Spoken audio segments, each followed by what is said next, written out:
I think there's that shared love of travel, and that always is something that you find common ground on. And I think there are definitely people on the trip that I'd love to see again.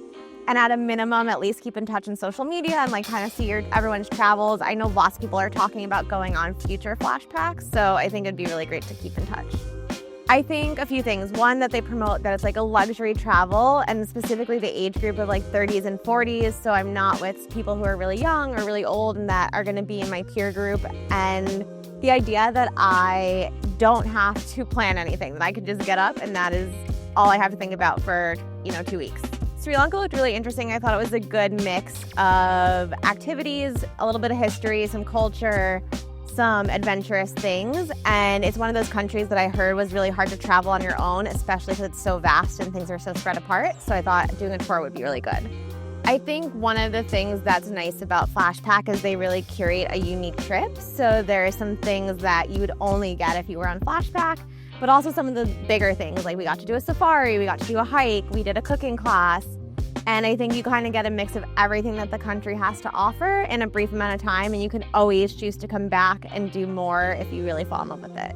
I think the spice plantation was my favorite moment. I thought it was really interesting to see and smell and taste all of the spices right in the open off the plants. And then there was also a surprise massage that we all got in the middle of the spice plantation with tea.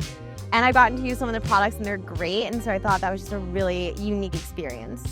I do. I think part of what you're paying for is the convenience of not having to plan anything. So I'm willing to pay a little bit extra if I don't have to think about anything for 2 weeks, right? I do a lot of planning in my day-to-day job, and I have to think about a lot of people and where they're going. And so to have the luxury of having a tour guide who's going to make sure that everything is okay, and a car that's waiting for me, and all I have to do is get in, and then everything has perfectly been vetted. All of the organizations, all of the tours that they pick, they've already experienced, so they know that they're quality. And so I think those are some of the things, like you can read lots of things on TripAdvisor, but having someone go out and do all of that for you, I think makes it really valuable.